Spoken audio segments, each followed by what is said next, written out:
Nshuti zacu kandi twongeye kubasuhuza, amahoro y'Imana abane namwe. Karibu muri iki kiganiro, aho nanone twabateguriye akaga duterwa n'isukari mvaruganda. Njyewe muri kumwe ni Nizi Kaziyake Benjamin. Mbibutse yuko iki kiganiro ari igice cya kabiri ku sukari, aho mbere twari twabagejejeho ingorane zishobora kugera mu 141 zaterwa n'uko umuntu akoresha isukari mvaruganda. Uyu munsi tugiye gukomerezaho n'akaga duterwa n'isukari mvaruganda.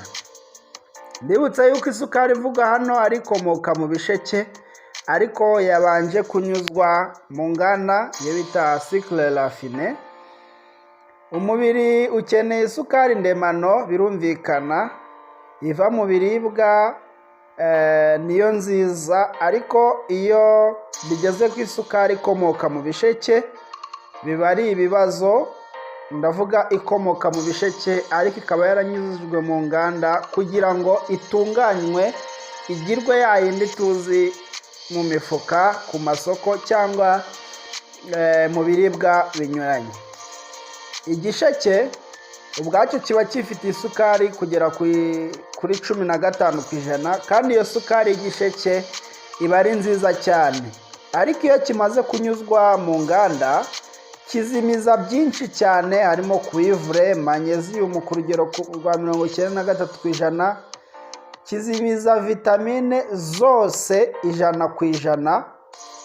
Ubwo rero birumvikana ko ntacyo kiba kigisigaranye, ahubwo baba bishakiramo kariya kantu tugura ku isoko bita saccharose, kariya gasukari turiya dusukari dutoya nitwo baba bashaka, bakatwegeranya tugahindukamo isukari iriya iba mu mifuka ipimwa ku biro inshuro nyinshi, igura 1000 hejuru gato cyangwa munsi gatoya.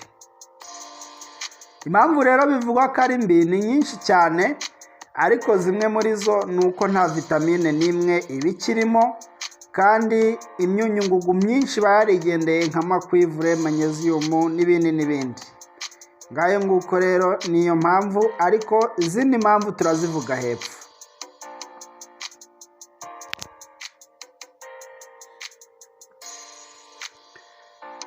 Dukomeje hepfo, umubiri wacu ukeneye isukari ndemano, kuko isukari niyo itera imbaraga kugira ngo ishyushye umubiri, ishyushye umuhore, imitsi ikore neza, ibitekerezo bize. Ibyo byose biterwa n'imbaraga ariko ikomotse inshuro nyinshi mu isukari. Rero isukari iramutse ibuze, umuntu ashobora kubura ibintu byinshi. Ashobora kugira intimba, akabura uko yifata, akagira ubwihebe, akagira kwivumbura, akagira ibinya byinshi, agatangira gutinya ahantu hari urusaku, akananirwa kwihanganira umucyo, akajya aribwa n'umutwe, akibagirwa, agahunikira kenshi, agatakaza ubwenge rimwe na rimwe, akagira isesemi, ndetse yagira n'ikizungera, akajya agira agahinda kenshi, ubwenge bukajahagurika, umubiri akiyumvamo intege nkeya, umutima ugatera nabi, akaribwa mu mihore, akagira ibinya, ndetse akajya agira ibyago ndetse n'ingorane mu myanya ishinzwe kunoza ibyo kurya. Iyo ni ingorane ishobora kuza ku muntu uri kubura isukari mu mubiri. Urumva ko isukari ni nziza, ariko ikibazo ni aho tuyikura. Niba ariyo turya mu biryo, mu bisheke bikiri bizima, tukayirya mu bijumba, tukayirya mu birayi, tukayirya mu ngano, tukayirya mu binyampeke, mu gikoma n'ahandi, iyo ngiyo ni nziza. Ariko niba ariyo dushyiramo yitwa isukari mvaruganda, iyo ngiyo ibiteje ikibazo. Ibyo byerekeranye n'umumaro w'isukari muri rusange nabisomaga mu gitabo cyitwa Philosophie de la Santé, paji ya 53 kugera kuri 54.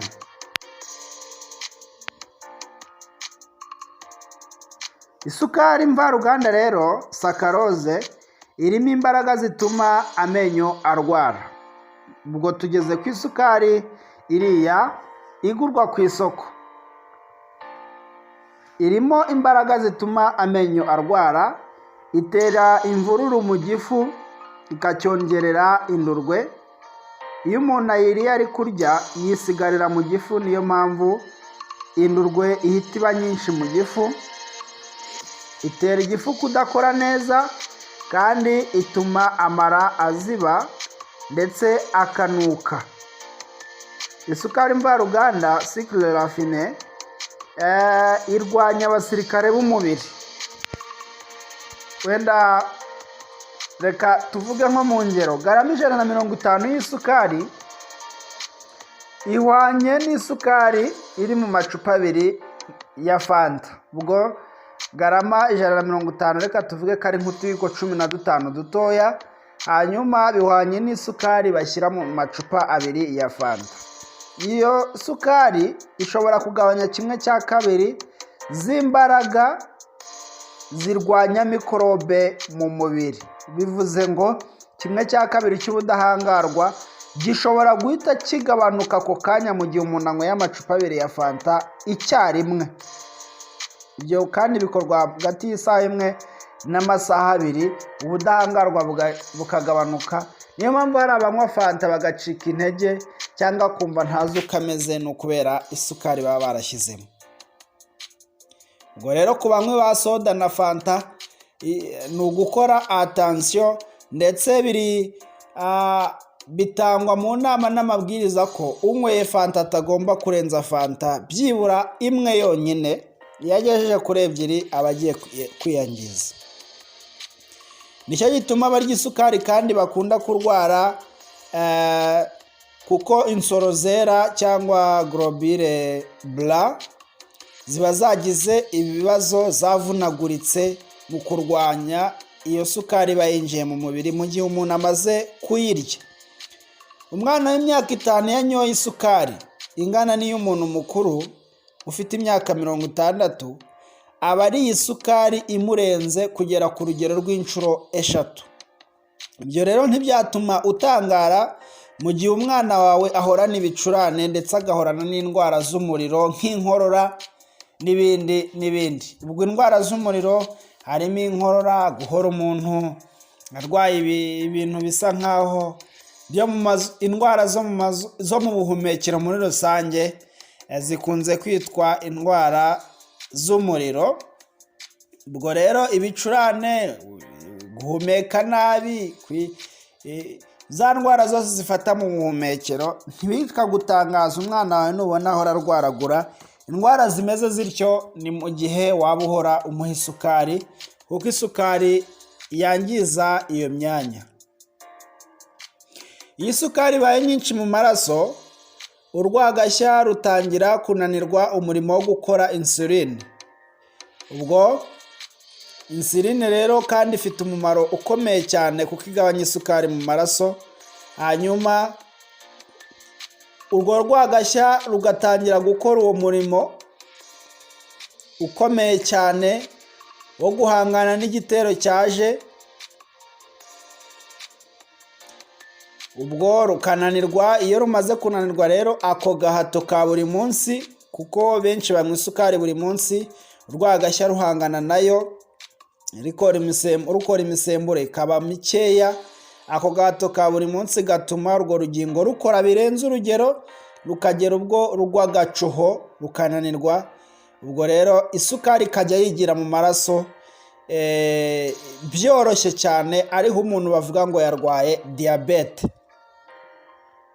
Isukari itera ingaruka mbi cyane kandi ishobora gukomoka mu mafanta, imigati, za gato, ndetse ishobora no kuva mu matabi, inzoga, inyama, za deseri zishyirwa ku bintu bimwe na bimwe byitwa bya creme, yawurute ariko ikoze mu isukari, imitobe yitwa za lopu, za coca, za confiture n'ibindi, amabombo, amabiscuit, aho hose habamo amasukari.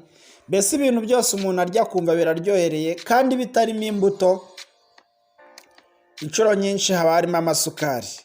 Aho niho abantu bashobora gukura isukari mbi ariko batabizi.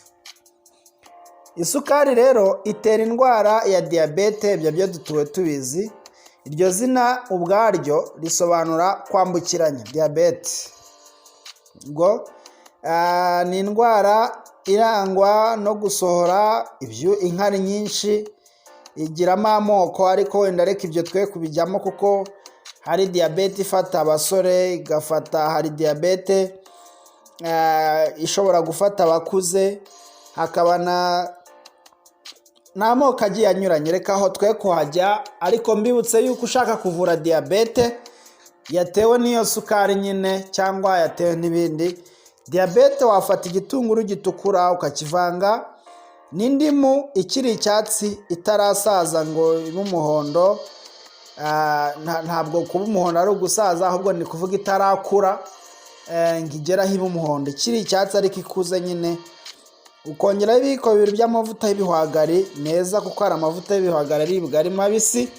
Warangiza ugashyiraho, ukajya ubikatagura neza, ukabirya 4 mu cyumweru, ukarangiza ukwezi. Ikindi ushobora kujya unywa 1/2 cy'ikiyiko cy'ibumba, ubwo ni akayiko gatoya, ugashyira mu mazi, byamara guca ugashyira mu mazi y'itasi, byamara guca ukanywa iyo tasi y'amazi, ukongera nimugoroba, ukabikora 2 ku munsi, ukabikora iminsi 10. Ubwo ni muri cya gihe cyo kunywa yo kurya ya regime y'igitunguru n'indimu ndetse n'amavuta y'ibihwagari, ukagerekaho no kujya unywa iryo bumba. Ntabwo ubirira rimwe, ahubwo kimwe urakinywa, hashira iminota 30 ukaza kurya ya regime. Ikindi kandi abarwayi ba diyabete bakuye kujya bicara mu mazi akonje, ndetse no kwihagararamo, kuyarambikamo ibiganza, kuyaryamamo n'ibindi. Iyo akonje umaramo iminota 3, mu gihe yaba ari akazuyaze uyamaramo iminota itarenze 15. Hagati aho, umurwayi wa diyabete nanone akwiye kujya yiririrwa ingano zimejeje, akazirya, akarya nk'ikirahure ku munsi, byibura 3 mu cyumweru. Ubishoboye ashobora kurenza akanazirya buri munsi, kuko ingano ntacyo zica. Zimejeje uzinika amasaha 24 ukazikuramo, zamara andi masaha 24 ziba zatangiye kumera. Uwo mumero rero niwo uba ukenewe, kuko niwo ukungahaye mu ntungamubiri nyinshi, uravura. Reka dukomeze n'isukari mvaruganda. Isukari yo mu nganda ikomeje kuyogoza ibintu, yasenyeye benshi ariko ntabwo babizi. Abagabo itera ubugumba batabizi nabo ni benshi, kuko isukari ishobora gutera ubugumba. Abo yananije akazi bakabasezerera ni benshi kandi batabizi, n'ibindi n'ibindi. Mu gitabo cyitwa Nourriture Vivante, paje ya 57 haranditse ngo isukari ikora nk'ikiyobyabwenge. Aba banditsi bagiye batwandikira byinshi, baba docteur mu bushakashatsi, mu byaremwe, muri biology. Uyu we yaranditse muri iki gitabo ngo isukari ikora nk'ikiyobyabwenge, drogue. Itera indwara yo kwiheba, itera indwara yo kudasinzira, indwara zo mu mvubura n'izo mu mpyiko n'ibindi. Isukari ni umujura kabuhariwe wa calcium mu mubiri. Iyo igeze mu mubiri ikuramo calcium.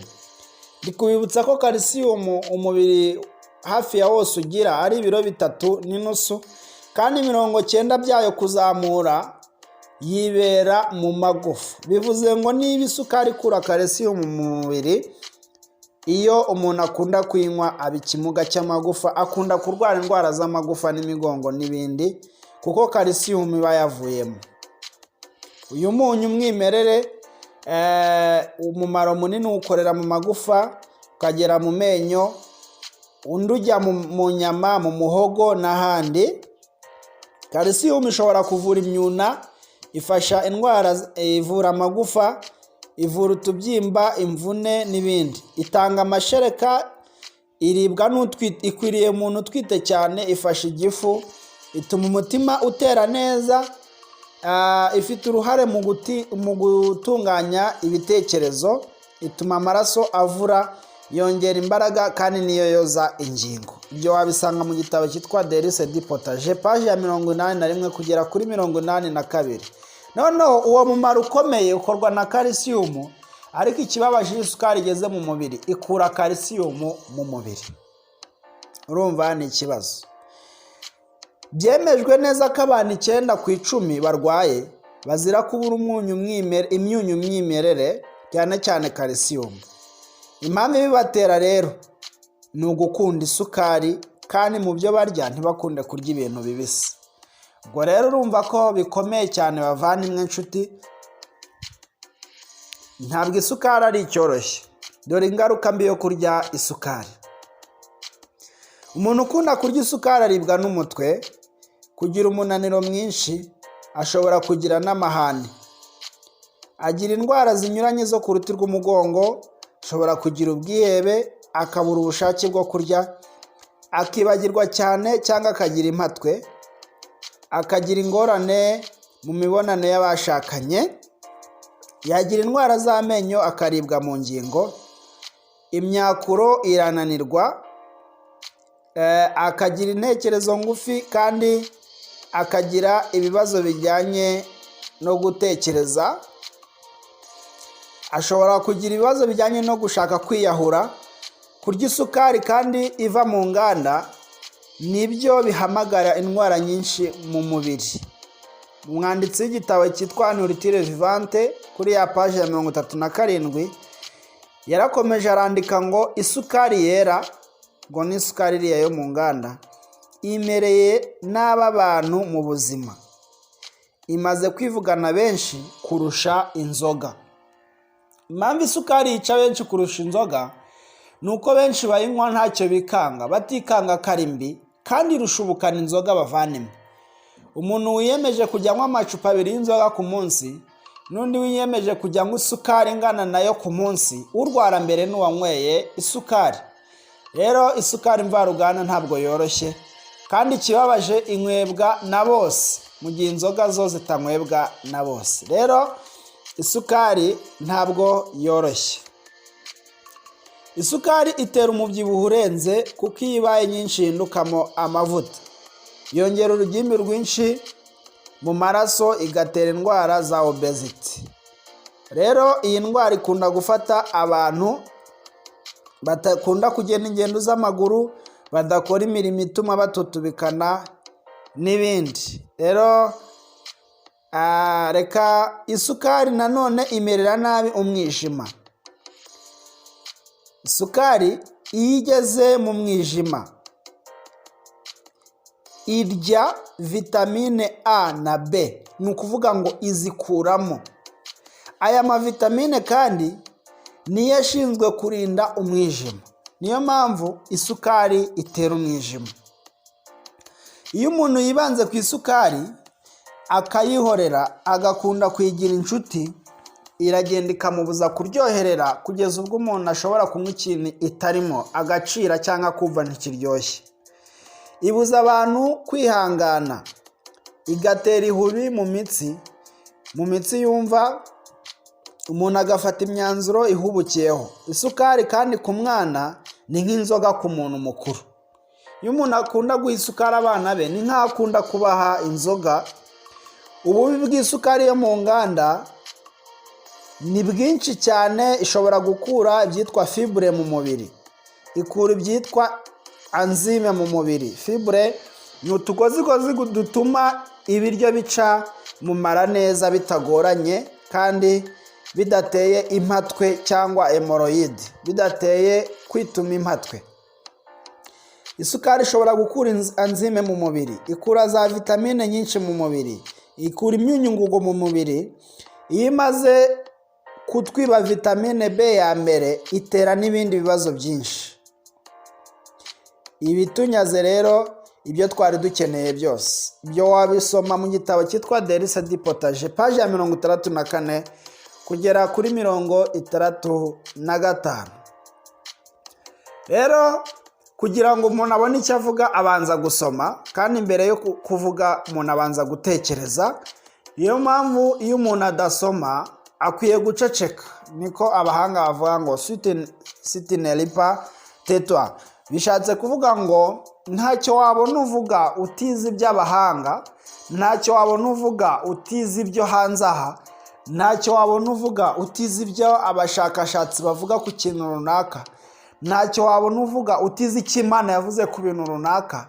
Banza wige, banza usome, banza uhugurwe, hanyuma uzabona icyo uvuga. Noneho rero tubonye yuko isukari ari mbi cyane.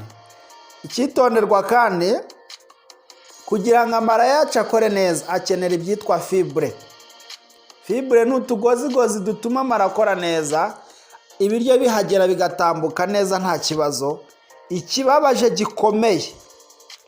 kandi gikomeye ni uko umukati n'isukari bitagira fibre. Ibyo bituma amara abangamirwa nabyo.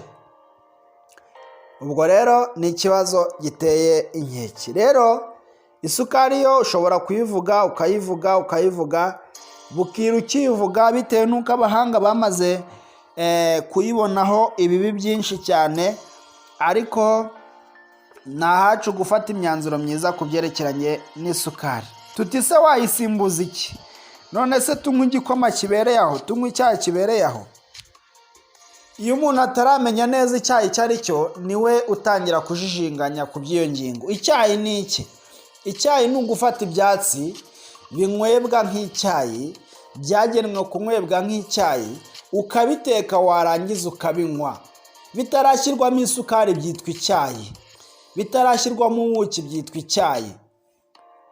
Ubwo rero urugero ni nko gufata teyi, ni umuti mwiza, cyangwa romare, ukabiteka ukanywa. Ni nko gufata mu cyayi ugateka ukanywa. Ni nko gufata amababi ya avoka ugateka ukanywa. Ni nko gufata utundi twatsi twiza tunyobwa nka time ugateka ukanywa, n'ibindi. Rero wenda ibyo byose bifite uko bigenda bitekwa, ariko icyubundi nicyo bita icyayi. Ntabwo icyayi ari amajyane, kuko amajyane nayo arangiza. Ibyo rero iyo urangije ushyiramo utwuki dukeya, cyangwa ugashyiramo isukari yitwa brown sugar. Ni isukari ya mbere ku bisheke, atari iriya mvaruganda, hanyuma ukinywera. Iyo utayifite unyweraho, kuko isukari ntabwo ari yo igize icyayi, ahubwo icyayi kigizwe n'ibyatsi bitekwa. Iyo unyweye ibyo byatsi mvuze haruguru, uba uri kunywa umuti. Mu gihe iyo unyweye icyayi gisanzwe ndetse ukongeraho na ikawa n'ibindi, ibyo byo byangiza umubiri, nk'uko tumaze kubisoma mu bitabo by'abadogiteri banyuranye n'abahanga banyuranye. Ngayo nk'uko rero.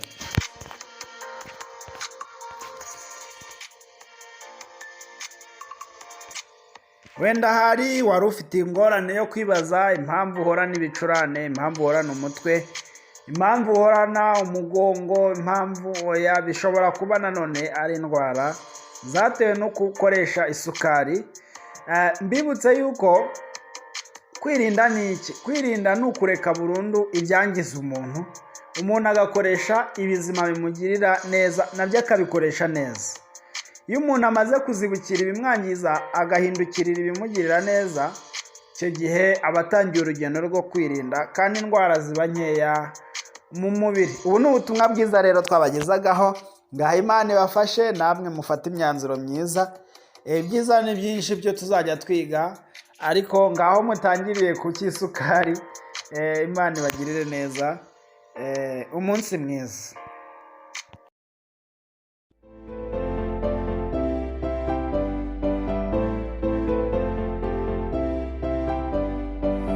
Umva ukuri, isi si ijuru.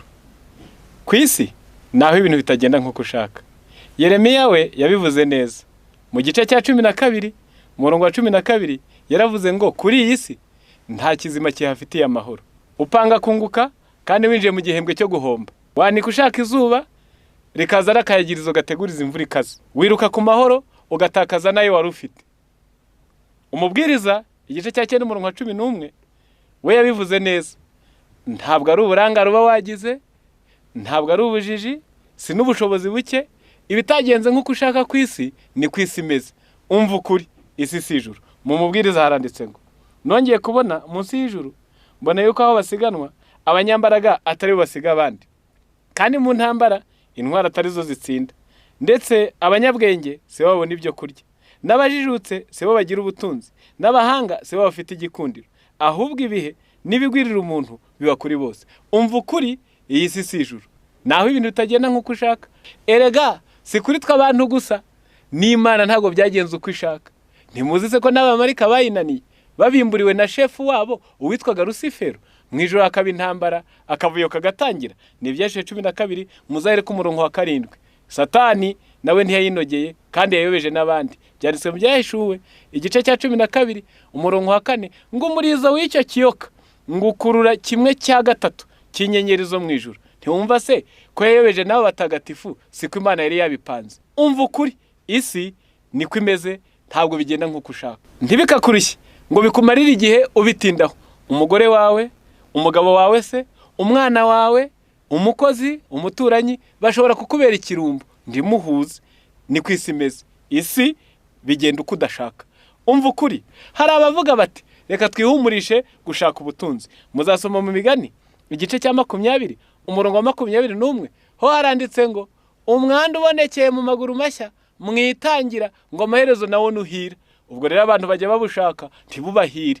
Ahandi kandi handitse muri Bibiliya ngo haba ubwo bwiteye amababa bukigurukira. Si yo waboneshejwe n'amahugu. Muri Yeremiya igice cya 17 umurongo wa 11 umuntu wirundanyeho ubutunzi bw'amahugu ni nk'inkwari ibundikira amagi itateye. Ubwo butunzi buzamusiga agabanije 2 iminsi yo kubaho kwe, kandi hanyuma azaba umupfapfa. Ubwo bw'amahugu bwo nta nubwo butera 2. Muzanabisoma no mu Migani igice cya 21 umurongo wa 6. Ndetse bo baravuze ngo buyoyoka nk'umwuka. Rero bana b'Imana ni mwumva ukuri, isi ntabwo ari ijuru. Iyi si yacu naho ibintu bitagenda nk'uko ushaka. Inama rero Ibyahishwe 2 umurongo wa 10 uzajya ukiranuka uzageze ku gupfa. Bagutuka, bagukunda, bakuzambiriza, bagutunganiriza, uzajya ukiranuka uzageze ku gupfa. Uyu murongo wa Bibiliya urakaze. Ntabwo uyu murongo utubwira ngo uzakiranuke ugeze bagututse. Uyu murongo ntabwo uvuga ngo uzakiranuke ugeze bakwambuye. Uyu murongo ntabwo uvuga ngo uzakiranuke ugeze ubuze umugore cyangwa umugabo. Uyu murongo ntabwo uvuze ngo uzakiranuke ugeze inzara yateye cyangwa washonje. Ahubwo uyu murongo uravuze ngo uzatangira ukiranuka uzasoreze ku gupfa. Umva ukuri, Abafilipi 4 umurongo wa 5 ibyaba byiza ineza yanyu imenywe n'abantu bose. Umva ukuri, isi si ijuru, ntibikakuvuna umutima, ahubwo uziha Imana uzibere mu bwami bwayo. Umva ukuri.